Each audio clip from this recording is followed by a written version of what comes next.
Oh, God, I do not look forward to seeing Brandon Marshall's smiling pearly whites this morning. I've got to take this one on the chin because I think I was more wrong about an individual sporting event last night than I've ever been about any individual sporting event in my life.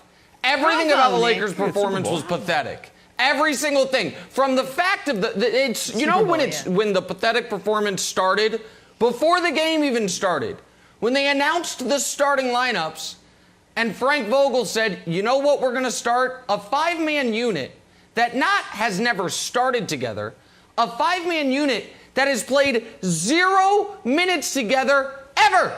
Never played on the court together. Let's start it in Game 5 of the playoffs. I thought LeBron would have a sense of urgency, didn't really see it. I thought Schroeder would bounce back from an awful Game 4. Instead, he had quite literally the worst game of his life. I thought the Lakers would understand that Devin Booker at home in this series has been excellent, has been bubbling, waiting for an explosion. Nope, they decided to let him get whatever he wants. He had 18 points in the first quarter, which was 150% of the points the Lakers scored as a team in the second quarter. It was a disaster. Everything about it was terrible. However, Brandon Marshall, as the great English author Thomas Fuller once said, it is always darkest before the dawn. And it is not 1995, and it is not a best of 5. It is a best of 7, and you still must beat this team 4 times. You're not doing this right now. So yesterday was terrible. You better not do this right now. Yesterday was as bad as it gets. There is no excuse for my misanalysis and for the Lakers' terrible play. However, the series, Brandon, is not over. Oh, Brandon, he's owning it, Brandon. He's owning it. You are not doing this morning. Did you Doing not what? watch this game? We were tweeting each other. I know that wasn't a I robot watched it. tweeting me No, back. I You were blocked you. up watching the game. The game I was blocked you. over with 5. Yeah. I sent Oh my goodness! Wow, You're blocked, wow. so I didn't see anything. Can we you send a responded to. nurse? Can we send somebody to his apartment? I know you're there. You're probably on the outskirts of New York, but send somebody to this man's house. This man is losing it. I was going to take it easy on you, buddy, but you come back in and you triple down. That's what you just did. You had 2 aces and you told him to split it. That's what you did. You know, you had 20.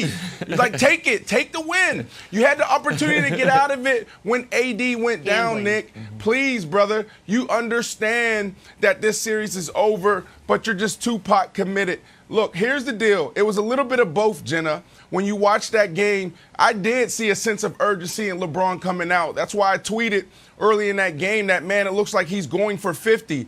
You know, he was pulling up. He was aggressive, you know, not only on the perimeter but also in the paint. And then he just went cold. And then everybody else never even got warm. On the other side, you had a whole team, a complete team.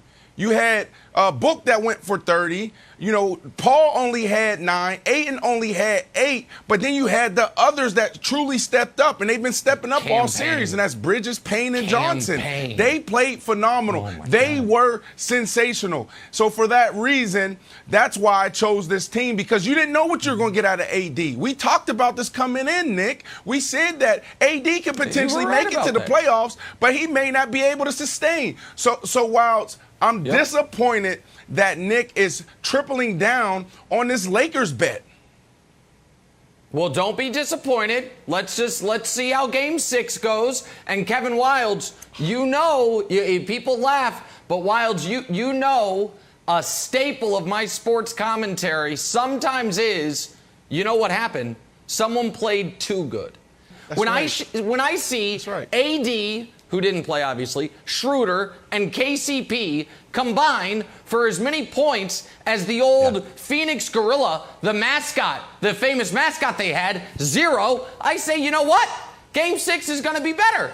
Game 6 is going to be in Los Angeles. Game 6, the Lakers will be the favorites. So yesterday, I was wrong. I had to just see what the rest of the series looks like. But, Stop. What's up? Stop beating yourself up. Your old buddy Kevin Wilde's going to help you out. Because although Brandon wants to pile on you and Jenna wants to take her shots at you, I'm here to support you because I think you got something 100% right yesterday, and I'm not joking, 100% right yesterday. We said in the last segment of the show, said this is the most important game of DeAndre Ayton's life, most important game of Devin Booker's life, one of the most important games of Chris Paul's life. And you're like, that's right. He's like, here's the thing, though, Wilds. They're all just kind of new to the game, minus Chris Paul.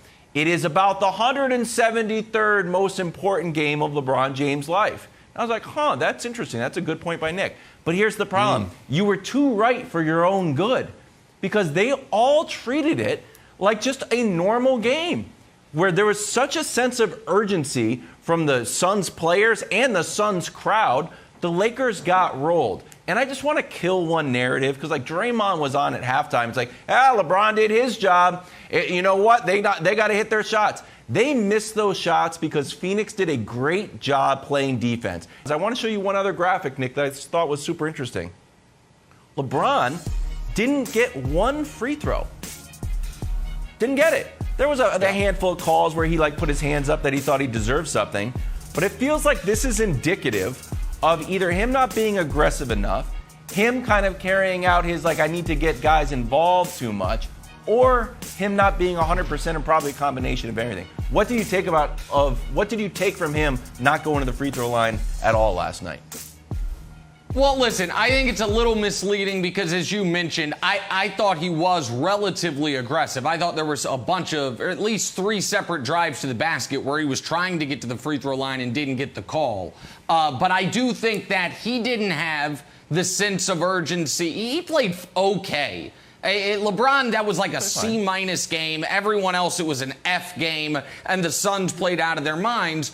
But the reason that the Suns had the sense of urgency is the Suns understand something that, and we'll see if they can do it, that I had said a long time ago, and you laughed at me, Kevin Wildes, but it's accurate. The Suns or any team playing LeBron, they have to win. They don't have to win 4 out of 7. You have to win 4 out of 6. Because if it gets to a game 7, you're cooked. So the Suns knew in order to win this series, they had to win yesterday. And they did. And they annihilated the Lakers. What, Brandon? Brandon, you think they can beat them? You think if the Lakers win Thursday? This historical references. No, you also said, it's the king.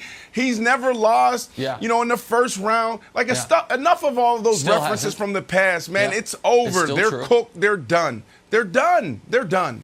Thanks for watching. Subscribe here to get the latest from the show. Also, be sure to check out more of the best clips from First Things First, or go watch a few segments from our other shows on FS1.